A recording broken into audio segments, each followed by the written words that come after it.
दोस्तों, welcome back to my channel. आज के फोटोशॉप में हम सीखेंगे path selection tool. Path selection tool क्या होता है, उसकी सेटिंग कितनी होती हैं, उसे कैसे यूज करते हैं, उसके टाइप कितने होते हैं। तो चलिए स्टार्ट करते हैं। पाथ सिलेक्शन टूल क्या होता है? पाथ सिलेक्शन टूल फोटोशॉप का एक वेक्टर एडिटिंग टूल है। इस टूल की मदद से हम पेन टूल या शेप टूल से बनाए गए पूरे पाथ और शेप को सिलेक्ट, मूव और ट्रांसफॉर्म कर सकते हैं। अगर शेप के सिर्फ किसी एक पॉइंट को एडिट करना हो तो उसके लिए डायरेक्ट सिलेक्शन टूल यूज होता है। शॉर्टकट की है ए प्रेस करने से पाथ सिलेक्शन टूल एक्टिवेट हो जाता है। शिफ्ट प्लस ई प्रेस करके पाथ सिलेक्शन टूल और डायरेक्ट सिलेक्शन टूल के बीच स्विच कर सकते हैं। पाथ सिलेक्शन टूल के कितने टाइप होते हैं? पाथ सिलेक्शन टूल के दो टाइप होते हैं। पहला होता है पाथ सिलेक्शन टूल, ये ब्लैक एरो होता है। इसका यूज पूरे पाथ और शेप को सिलेक्ट, मूव और ट्रांसफॉर्म करने के लिए होता है। सेकंड, डायरेक्ट सिलेक्शन टूल, ये व्हाइट एरो होता है। इसका यूज एंकर पॉइंट और डायरेक्शन हैंडल को सिलेक्ट और एडिट करने के लिए होता है।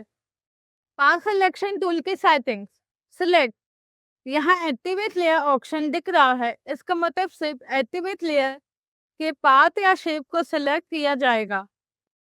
फिल, इस ऑप्शन से शेप के अंदर का कलर चेंज करते हैं। आप कोई भी कलर या नो फिल सिलेक्ट कर सकते हैं। स्टॉक, स्टॉक शेप की आउटलाइन होती है, यहाँ से आउटलाइन का कलर चेंज कर सकते हैं।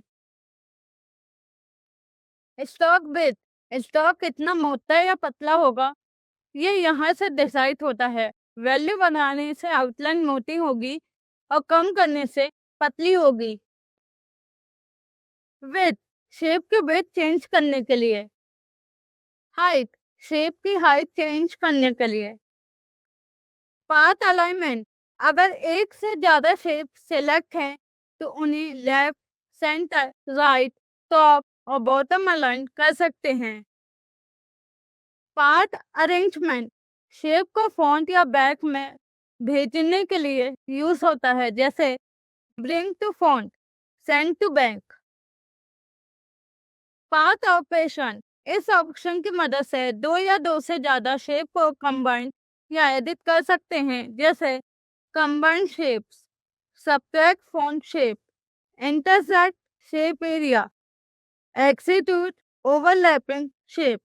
अलाइन एजेस, इस ऑप्शन को ऑन करने से शेप के एजेस पिक्सल ग्रिड के हिसाब से अलाइन हो जाते हैं, जैसे शेप ज्यादा शार्प और क्लीन दिखाई देता है।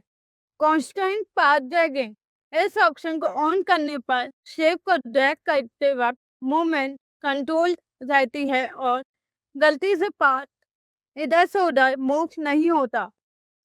प्रैक्टिकल, अब एक प्रैक्टिकल देखते हैं। न्यू फाइल ओपन कीजिए, शेप टूल से रेक्टेंगल बनाइए, पाथ सिलेक्शन टूल सेलेक्ट करिए, रेक्टेंगल पर क्लिक करिए, अब उसे मूव करिए, फिल का कलर चेंज करिए, स्टॉक कलर चेंज करिए, स्टॉक की विड्थ बढ़ाइए। अब डायरेक्ट सिलेक्शन टूल सिलेक्ट करिए,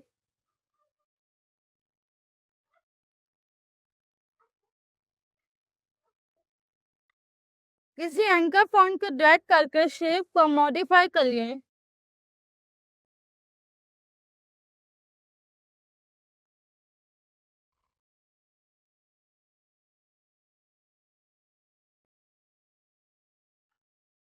इस तरह दोनों टूल्स का प्रैक्टिकल कंप्लीट हो जाता है।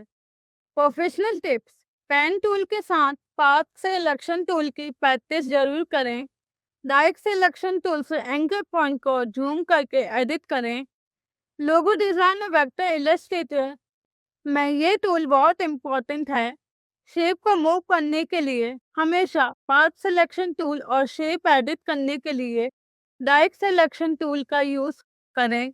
क्विक रिवीजन, आज हमने सीखा पाथ सिलेक्शन टूल क्या होता है, शॉर्टकट की ए के दो टाइप होते हैं, पाथ सिलेक्शन टूल और डायरेक्ट सिलेक्शन टूल के डेफिनेशन, ऑप्शन बार की सारी सेटिंग्स, प्रैक्टिकल, प्रोफेशनल टिप्स।